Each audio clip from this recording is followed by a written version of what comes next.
Yo, Yeah. yo, yo, yo, yo, yo, yo. We in the building here. We are in the building here for WWG. This is episode, is this 11 or 12? Am I tripping? I Episode think it's 11. 11. This is 11. Epi- Cool.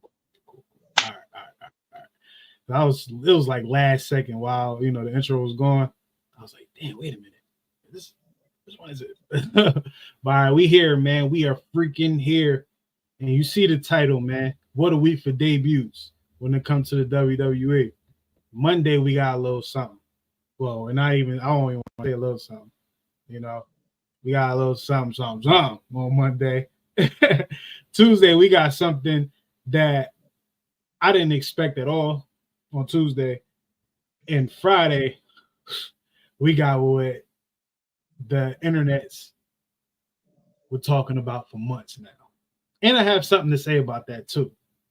But let's talk about it and more on WWG episode 11, man. Now, Monday, the Wyatt Six, they game. And when I mean they game, balls, they game crazy. Like, I did not expect what I saw to be what I end up seeing. Okay.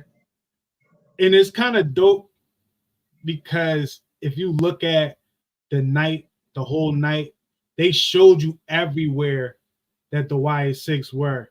You feel me? Before they came, they showed you all those areas just to get you, familiarized with the area. And then boom, when it happens, I was amazed, man. I was amazed. I'm not gonna lie. I was amazed. The reason why I was amazed is because that's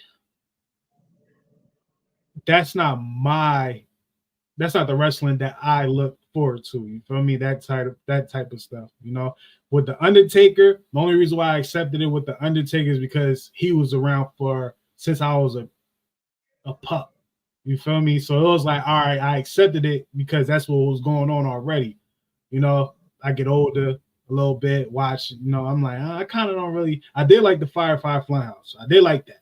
I did like that from Bray Wyatt, but I was never really into that type of stuff, But when the Wyatt Six came, and I did like Bray Wyatt's last work, But this is different. This is different. They turned up. Like before we even get into the individuals, just your initial reaction to it. Now, for a few weeks, the rumors were circulating around that the Uncle Howdy character was going to be brought back and that Bo Dallas was going to be portraying him. I, like everybody else, was kind of skeptical about that. I'm like, oh man, is it going to hit the same now that Bray is gone? May he rest in peace. And yeah, and the whole idea, because this whole thing was pretty much the brainchild of Bray Wyatt. The Firefly Funhouse is what birthed these characters. It's what birthed Sister Abigail and the Rambling Rabbit and the Mercy the Buzzard and what's Husky the Pig, and all those characters, and to see all of them together, that's a thing of beauty. Because, like I said, Bray Wyatt, he created these characters in his head, and even though he's not here to see this, I'm pretty sure he's proud, of his brother and everybody else who was involved in that. And everybody, and here's the thing: is everybody is kind of skeptical about it, because I'll admit it, I was skeptical. I'm like, man, how are they going to pull this off? Like, is it going to hit the same? And it's like, well, people just need to have faith in Triple H and let him cook. The thing is, and with how it ended on Monday, now you got me invested, because everybody thought that the whole supernatural gimmick thing was dead with the Undertaker, and the Ministry of Darkness. Everybody thought that, gimmicks like that were out of the window. But with Bray Wyatt coming back, with Bray Wyatt, with his Fiend character, and then the Wyatt family earlier on, and it shows you that there's still room for acts like that in professional wrestling. But overall, they didn't miss on that segment. I like that, man. Shout out to Bo Dallas, man. I think the only thing I like from Bo Dallas prior to this was when he was with the Miz. Mm-hmm. Him and what Curtis Axel was his name? That was the other dude name. Yeah, I like Bo Dallas in that character. You know, that was when I was like, yo, Bo Dallas is kind of funny. You know, he got a little something to him, right?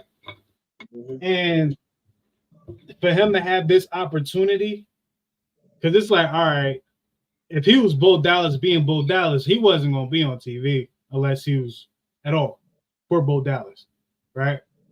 Him being Uncle Howdy, along with Bray, you know, it at first it looked like, hey, this might be, you know, Giannis and Antetokounmpo with his brother Thanasis. You know, it's like, hey, man, I want my brother on the team, you know.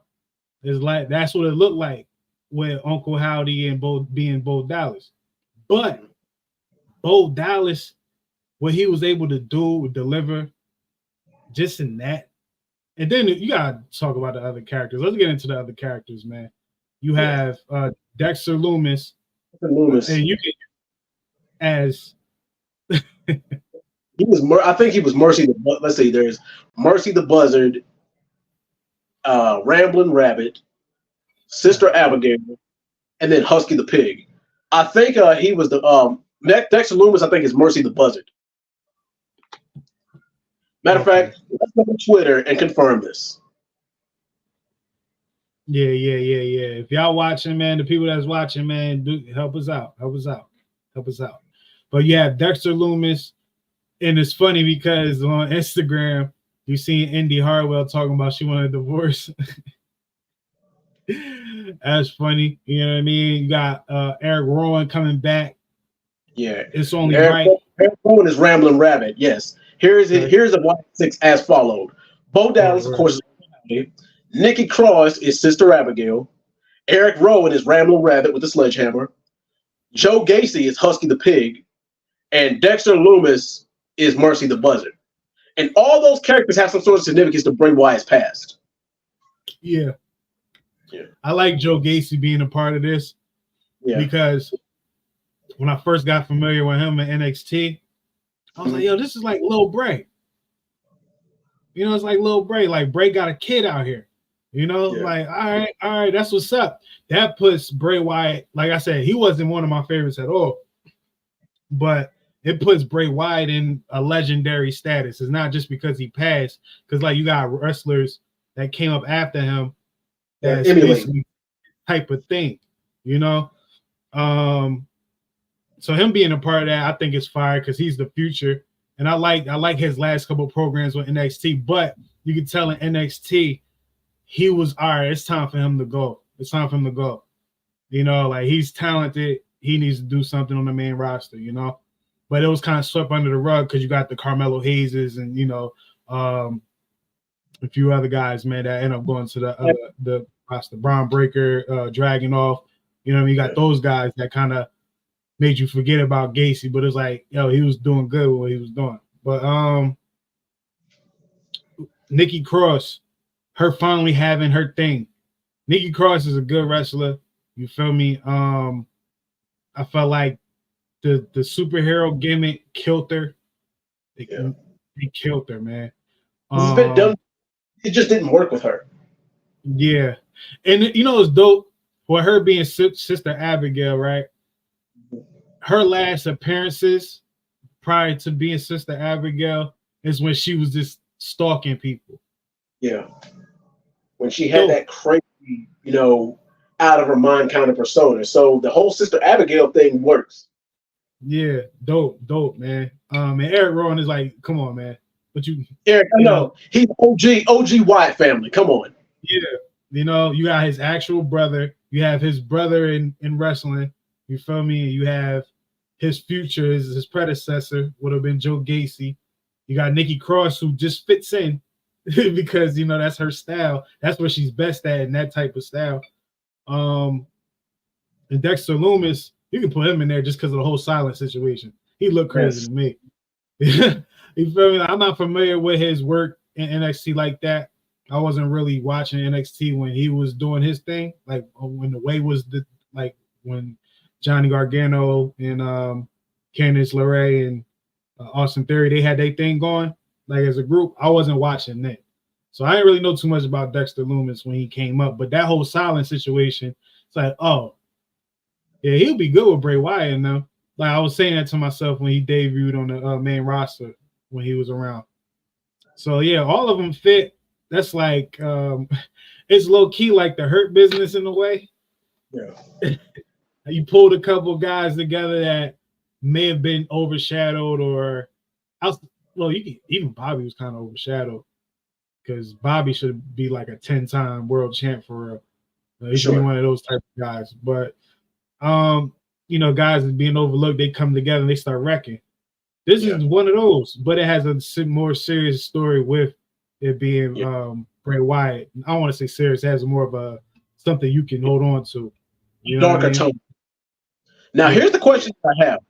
Now, the Wyatt Six is going to be billed as a heel group, as in a group that just comes to just arrive, wreck shit, and leave, right? But here's the thing. They're being billed as a heel group, but they couldn't possibly be more over right now. They couldn't possibly be more liked. So it's going to be kind of be hard. It's going to kind of be hard to sell them as a heel group or a group that does bad things if everybody's onto it. I think it won't be as hard. It's hard saying, just thinking about it out the gate. But I don't think it's that hard just because Bray Wyatt made it where the Fiend was really a heel. Yeah. He was getting cheered. Yeah. Yeah. You know what I mean? Like Bray Wyatt kind of changed it. And I don't want to say changed it. The Undertaker really changed it. You didn't know if he was a heel or face. He was the Undertaker. You didn't. Yeah, the thing is you didn't know because he was so entertaining. Yeah, so that lane is like that's literally the fence. Undertaker, Bray Wyatt. Now you have the Wyatt Six. We're gonna cheer them because of what it represents. But all it takes for them to start beating up guys like Rey Mysterio, CM Punk, like Cody Rhodes, especially Cody Rhodes. I should have said his name first. Like if they start beating up Cody Rhodes, they're gonna start getting booed. I think we had a point in WWE. Yeah, we have a lot of heels, but we have some serious baby faces that if you do something to them, it's not hard for you to be a heel. It's a couple of those out there, and those are the guys I just named. But yeah, I don't think it'll be too tough. I think after a while, especially, I feel like they will have them attack the people that will warrant you booing them in the future. Chad Gable isn't one of them. Hey, you've seen the internet, the IWC or whatever you want to call it. You feel me? They're up in arms. They're mad. They're kind of pissed off that Chad Gable's alive. Yeah. It's like, why y'all mad about it? Like Rey Mysterio, Stone Cold, The Rock threw Stone Cold over a bridge. Not over the bridge, but he threw him off the bridge. We saw Stone Cold, I think, the next week in the truck. Yeah. Rey Mysterio got thrown off a building. He came back the next. I think he came back later in the week. We've seen countless people get run over by cars, only for them to show up in the next couple of weeks. And the thing is, I get why some people are upset about it because it's like, well, if you're going to have his character be severely inflicted with wounds, then at least have him off TV. Or like, I forgot who was it said this. I think you said this. But what would it be like if something like that happened and then it just gets blinked out of existence? Like, wait a minute, that happened? Like an amnesia kind of thing. Yeah, like that would be dope. That would be dope. Yes, I can see them doing an amnesia kind of storyline where the Wyatt family or the Wyatt Six just completely just wreck shit every week, or they just wreck shit, or here's the thing, they target one specific person. It becomes a pattern over months. Like they target one superstar every week, and then they're like, wait a minute, what the heck are you doing here? Like, I don't remember what happened last week. Do you? Yeah, you see where I'm going with this? Like they can target. Yeah, but go on. Man, and like when you show them the footage, it don't even register because now they starting to incorporate like people be watching the clips. Like Damian Priest, he turned into the father of Raw. Like he's the dad of Raw. Just the way he has to handle the Judgment Day business. You feel me? And he's the one that him and Solo Sikoa do a good job of actually watching the footage. Yeah. You know what I mean? But yeah, like oh man. That was an amazing debut, man. I don't think it's a big deal, Chad coming back. You know, because at the end of the day, we can't end the Chad Gable versus Alpha Academy story like that. That would have been trash if they ended it there. Yeah. Well, Otis is saying we're done. Now we need a match. We need Otis to get beat down by the Creed brothers. This is about to turn Otis into one of those guys that can become an IC champ or US champ, depending on what happens in the future. You know, we don't know how long this is going to happen. Or he can win Money in the Bank again if he can qualify. I don't know if he's one of the names that has a match coming up, but he could be one of them guys, you know, because Otis having a briefcase now kind of makes sense. Like, I don't like, I wouldn't want LA Knight to have the briefcase, right? I feel like we would have been a year too late for that. Yeah. Carmelo Hayes having a briefcase is fire because this is how I think about Carmelo Hayes. I think Carmelo Hayes is not in style and stuff, but I'm talking about how advanced they are for where they at. He's Randy Orton to me. Yeah. Randy Orton, yeah, he had issues off the court, off the mat, outside the ring and stuff like that, maturity, whatever. But I'm talking about just being ready for those moments. I think Carmelo's that early, and it's like, all right, he can kind of be in the main event scene. Like him being for a mid card is like Carmelo can talk a main event game. You know exactly. What I'm saying? Jey Uso, cool, whatever. Let me not do whatever. But I think Jey Uso needs something as a solo competitor. You know, he needs something. I mean, he's over as far as the crowd. The crowd loves him. Yeah. And he's probably he's a hell of a social media presence because I don't know if you noticed on Twitter and Instagram, he replies back to a lot of people. So he's got it in that regard. But you're right. As far as ring work, he needs that one extra something. He needs that one extra little feud or that one little thing to get him to literally just skyrocket him to the moon. To where it's like, okay, he really is a main event threat. Him beating a guy like Damian Priest or beating a guy like Gunther, you believe it. You can get behind that. Like, okay, he's a legit main event threat and I can get in, he can stand on his own. But we'll get deeper into this later.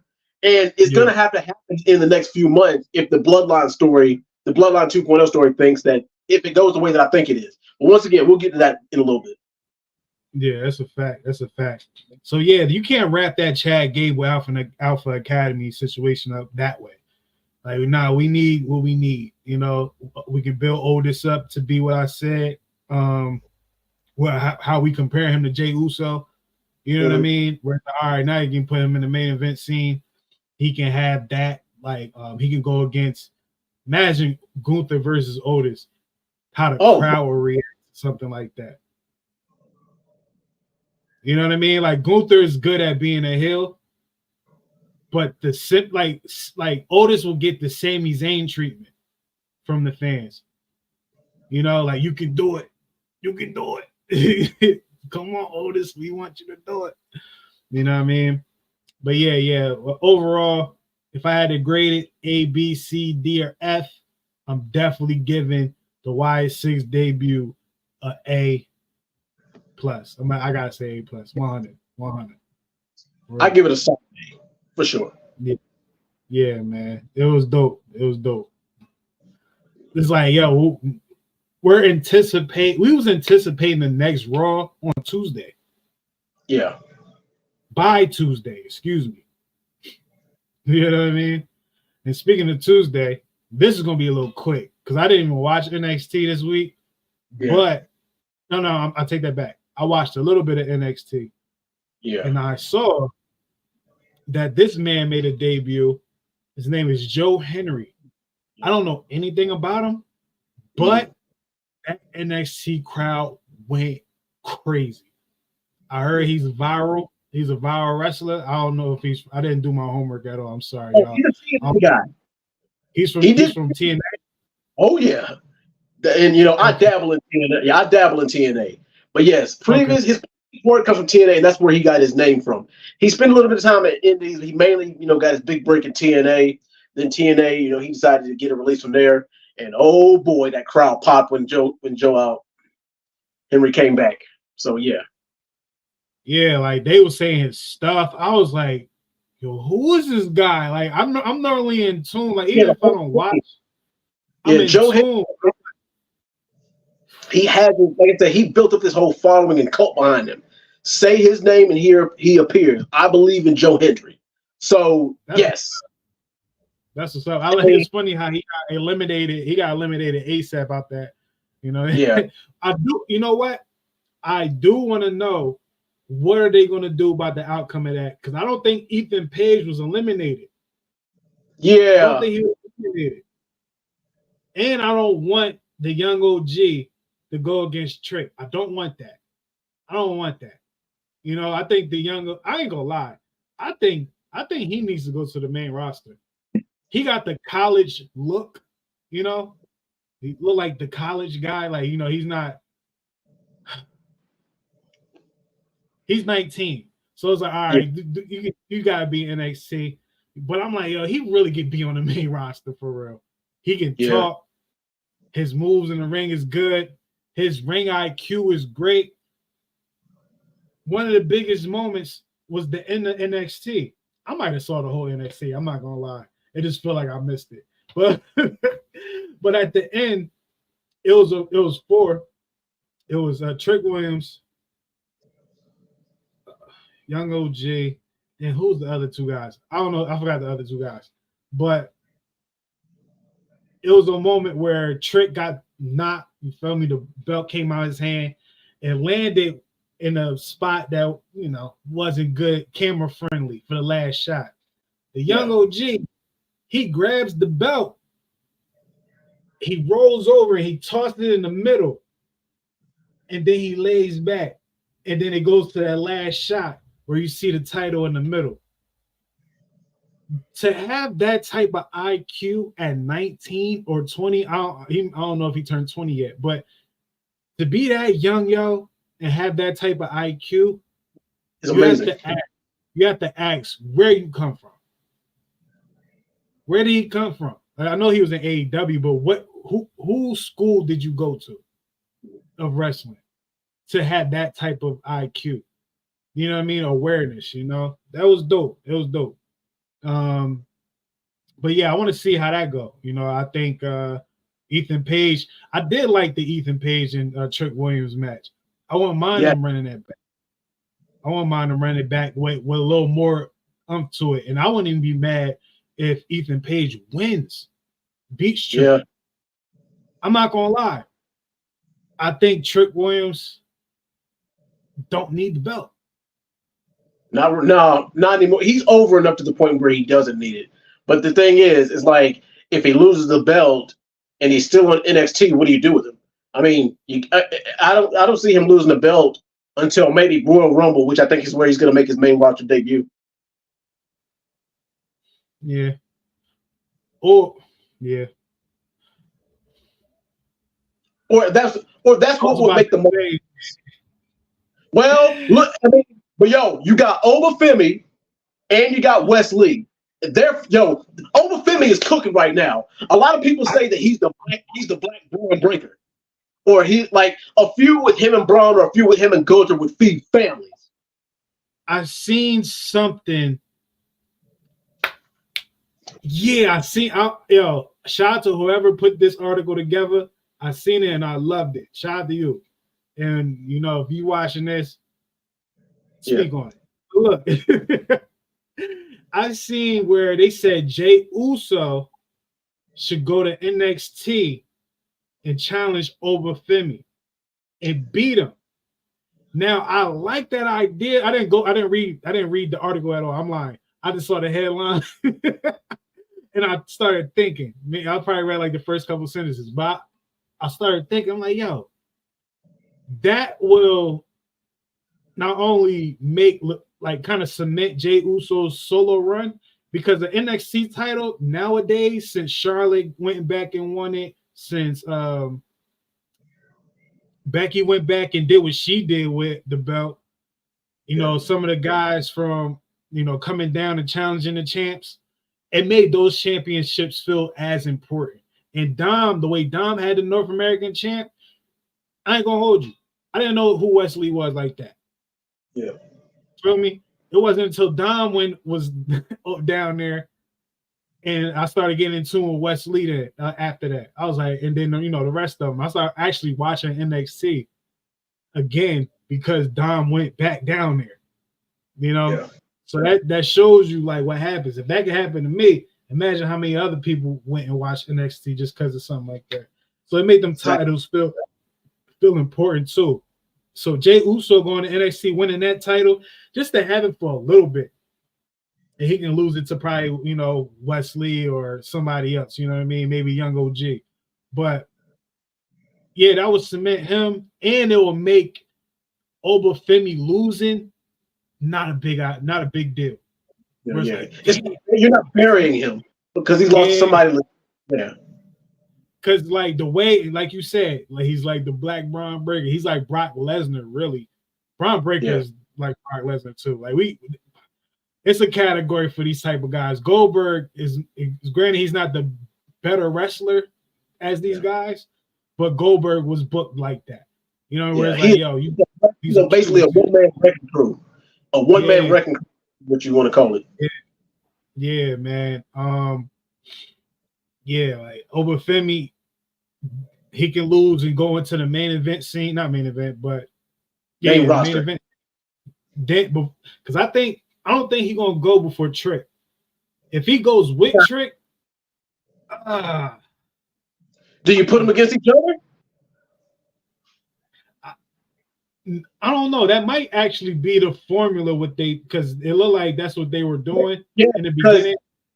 Because you notice right now they're keeping them as far away from each other as possible, and they probably not going to pass until later. Because you notice Obafemi, he might be running through a whole bunch of guys. Trick Williams got his program defending his title. It's only a matter of time for those two cross paths. And do they do it in NXT or do they do it on the main roster? Oh, you know what? What if there's a big, because you know how the Royal Rumble usually likes to tease feuds and stuff like that. They tease future programs. How much of a pop would there be if Obafemi just eliminating people, you know, left and right, then all of a sudden you hear Trick Williams' music hit. Trick slowly walks to the ring. He gets in, sizes up Obafemi. You just hear the crowd. Look, and somehow, some way, Booker T's gonna be on commentary when Trick Williams come out. Oh yeah, man. I can't wait because just imagine a Trick Williams crowd reaction at a Big Four pay-per-view. It's gonna blow the roof off that place. We got a like a taste of that, you know, with Stand and Deliver. Stand and Deliver was crazy for him. I was like, oh man. And it's crazy because look, right? We talking about NXT and all these good names, but we're not even talking about the best division in NXT. The best division in NXT is the women division. And, you know, literally like maybe 10 to 12 women that can be a champion in NXT. That women's division is stacked. It's stacked. That's crazy. 10 to 12. That's credible. You feel me? I might be stretching it, but I really think it's about 10 to 12 ladies on NXT that can be a champion since they got the mid-card champion. And we're going to talk about that a little bit later, briefly, you know, because, you know, that was a special request. You feel me? We're going to get into that when we get into that. But, you know, it's so many women. You got Lash Legend, even Jakara, you know, like what she's been doing recently. You have Shorty Soul, Luca Soul, something like that. I'm gonna start butchering these names soon. Even the Ariana Grace chick, this is what she does. It's like if she wins a championship, it'll be like Chelsea Greenish. You know, it's like, all right, yeah, she won off some BS, but I'm entertained. You know, you got I'm about to start messing all these names up, man. But it's just like I think Jada Parker could be one of those. Kalani, she's already a champ, the mid card champ, but she can end up being one of those. Come on, man. I can just name like 6. You feel me? So it's like, and I can keep going. And I'm not even halfway there, man. NXT is dope. But I didn't hear Lola Vice is another one. Shout out to Lola Vice. Lola Vice, when she gets to the main roster, I'm glad she will be on the main roster that does not involve Vince McMahon. Thank God. He would have had that girl doing some crazy stuff, man. Like Triple H is gonna do good by her, yo. Hopefully. Do right. Yeah. Hopefully, man. But yeah, so look, that's Tuesday. With Joe Henry coming out, I didn't hear a pop like that in that little arena since Trick Williams versus Melo 2 in that steel cage, I think. Yeah, that's about right. Because that's about what I have it. They went crazy in that match. They went crazy. But that pop, it made it look like, yo, he was on the main roster. It was more people in there. I'm like, did they pump in noise? Because this is loud in here, So that's a debut. I don't know the guy at all. I give that debut to A2, just because of how it got the crowd. Just how over he was. And granted, he ain't last that long, but his presence was definitely felt on the show. You know what I mean? So yeah, I get that one to A2, man. Yeah. But we got one more. This is the one. The one everybody been talking about. Solo Sikoa. He's in the cornered by these 3 gentlemen. Cody Rhodes, Randy Orton, Kevin Owens. What's name started playing? No. Solo started playing. No. And then he started grinning. And who comes out? Start unloading? Jacob Fatu. He finally debuted it. Yo. What a debut. He wrecked Randy Orton. That spear through the barricade. Randy Orton's reaction had me nervous. I'm not gonna lie. I heard, oh shit. I heard one of those like that wasn't supposed to go like that. So hopefully, you feel me? I didn't check. I didn't hear anything. Maybe Randy Orton just played it that damn good. Maybe he's a very good. Yeah, because I looked and I said, damn, I thought about his back. I'm not gonna lie. I thought about his back. I was like, damn, man. But hey, I didn't hear anything, so that was good. It looked good. What he did to Kevin Owens. Looked good. Killed him. Gee, I heard it. What he did to Cody Rhodes. And Cody, Cody gonna try to fight back now. Not enough. And then he put Cody on the table. Went to that top rope. Boom! Samoan splash. Now that's how you end the fucking week. Now, I know what I'm gonna say. I'm interested in your opinion, your perspective of what happened and where this is going. And after all that, I'm gonna ask you a question based off what was being said. Matter of fact, I'll start you off with this. Then we can get into that. Okay. We've been hearing or seeing or reading when Jacob Fatu comes, he's going to outshine Solo Sikoa. Mm-hmm. I did not see that. I seen someone that fell in line. And I started to think about that as I'm watching. I'm like, why did people think this? Because even they try to get off saying that The Rock outshine Roman, but it's like, yo, The Rock been in the game 20 more years than Roman, damn near. Yeah. You know, granted he's been gone, but he's from like their whole thing is respecting your elders type of thing. Yeah. So yeah, Roman's respecting his elder or whatever. You feel me? His bigger cousin. Yeah. So I didn't think Roman got outshined at all because at the end of the day, it was about him. He didn't have to talk. You feel me? The Rock and Cody was doing all the talking, but at the end of the day, it was about Roman. You feel me? Same with this. It's like it's about Solo. It's about Solo. Because at the end of the day, Jacob is not going to be the one that fight Roman. That's like, all right, whatever. It like the other two, come on, man. Them fighting Roman, what is that? Roman. Yeah, I should have said their names. But Roman and Solo already have a story. Since Solo came. Since he came, they already have a story. You know what I'm saying? So I didn't see him get outshined, man. How about you? How did you feel about that? Now, me personally, I think it's probably what a lot of people want to see because a lot of people are saying, they've been saying this from the start of the Bloodline 2.0. It's like, I just don't see it with Solo. But it's like, why not?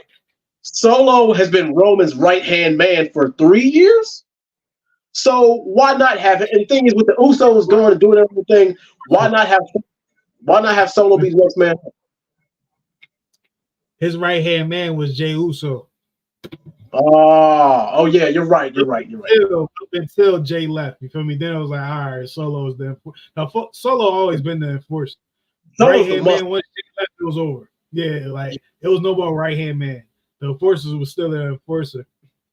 But yeah, like even like they have a story, you know. So like Solo's doing a good job, man. Yeah, and so because that's the thing is Solo was just that loyal soldier that fell in line. And the thing is, when we saw it during the Bloodline Civil War, we started to see where Solo's loyalty was lying. It's like, do I really want to be the bulletproof vest for Roman, or can I do this on my own? We started to slowly see that, even though he wasn't really saying much that time. And I'm actually proud of Solo's mic work recently. You know, bravo, clap it up for him as far as his mic work. But yeah, I don't see it either. I don't see Solo getting outshined by Jacob Fatu, even though that's probably what some people want to happen. And even if it does, it's not going to be an overnight thing. That's going to be another thing that's probably going to be built up over months or maybe even a year or two if the Bloodline 2.0 is still going on, which I think they will be. But yeah, I don't see it either. But Jacob Fatu's debut was explosive. Very explosive, man. Very explosive, man. Yeah, I feel like we're getting a mix of the Attitude Era mixed in with the Ruthless Aggression era. And I can't speak on the era after that because I definitely didn't watch it. Like after Eddie died, I stopped watching. And I didn't watch again until staying in Triple H at WrestleMania. And I ain't stopped since then. But like I feel like we got a mix of those two eras with this, but it's more modern based off the social media technology and all that. But we getting the hard hitting of the Ruthless Aggression era. You gotta think we had some hard hitters: Brock, Batista, all those big dudes that wasn't that good, but they was powerhouses. Then you have Mark Henry. You feel me? Like now, who we got? Braun Breaker, Gunther. Now Jacob Fatu. Like we got steamrollers. Otis can be one. Braun Strowman is one. You know what I mean? Like we got them guys, man. And we ain't talk about Braun Strowman or Alexa Bliss. Will they be contributing to the Wyatt Six? As far as I'm gonna ask that now. Do you think they will contribute, whether it's for or against the Wyatt Six, or you think they're not going to have no parts in the Wyatt Six story at all? Oh, I think they are, and I think it would be very, very interesting because it could be like a divide and conquer kind of thing, especially because we see the Wyatt Six being a loose cannon kind of group. So why not have some of the other members branch off and do their own thing, only for it to be like this culmination kind of thing? It's like, well, Bray Wyatt, not Bray Wyatt, but Bo Dallas, because you seen him in the middle of all of them, surrounded by the Wyatt Six. he could be basically like the puppet master, because that's what I got in that last shot on Monday Night Raw. He was the puppet master, and they were the puppet on the strings. He was controlling them all. So yeah, it's definitely a good idea to have them do something like that. Yeah, that's a fact. That's definitely a fact. Yeah, this week, out of all 3 debuts, who takes home the cake, man? Oh, Jacob Fatu's debut for sure. Ooh. I know it's a hot take because of the White Six. I know. But yeah, people have been. Here's why. The reason why I say it is because people have been anticipating it more. Yeah. And I didn't hear anyone say they expected it to happen on Friday. We got that on the SmackDown. But then again, you say we got. Yeah. I expected Jacob. The thing is, for me, it was kind of soon because I didn't expect Jacob Fatu to debut until either the week before or the night of SummerSlam. Yeah. Okay. The surprise element of that. Yeah, I can definitely agree with that. I would give it to the Wyatt Six. But you putting that on, like, not knowing is happening, but we kind of knew it was happening with the Wyatt 6. They were telling us. But that production, man, that's different, man. And I'm not going to act like Joe Hendry. Yeah. Joe Hendry, yeah. Like, I didn't know who he was at all. But I was excited because everyone was excited. Yeah, but man, that pop was explosive. You can't deny that. Only reason why I won't give it to him is just because he didn't last that long in that, but he did conquer the moment. The Y6 production, I think, but you got like the moves, Jacob Fatu taking out Randy, taking out Kevin and Cody. Damn, bro, that's tough. I'm gonna give it to Jacob Fatu just because I'm gonna just do it because I feel like it'll be easier because it's recent. It's more recent. Got to think about the other 2, so I guess I'll go with recency bias with that. Y'all, if y'all watching, let us know in the comments, man, who y'all think was the best debut, man. We had another topic, but we're gonna wait. We're gonna wait when we have our other guests. You feel me? I ain't gonna even say no names. We're gonna wait till they come. You feel me? So they can say their name. You feel me? So we're gonna hold on to that convo, man. But Dread, this has been the week of debuts, man. Starting to pick these shows up. You feel me? First it was once a week. Now it's look, man. We got time. We got time. It's cooking up. It's cooking up, man. We still growing, man. Episode 11. It's your guy Kev Easy. Got my guy Dread over here. Dread, you let them know where to find you at, man. YouTube.com/TheDreadMan, TikTok.com/TheDreadman540, and on Twitter/X @JTheDreadman. You already know, and this your guy Kev Easy, man. Y'all can follow me everywhere at Kev Easy, KEVEZE. Throws on spell well. I don't judge. This is Wrestle with Greatness, aka WWG. You fed? Do you there? I feel. And we out of here. I'm gonna send y'all off with a video though, man. I ain't gonna just cut it short like that. I'm gonna just send y'all off with a little bit. You feel me? And then I'll see you on the next show. We out of here.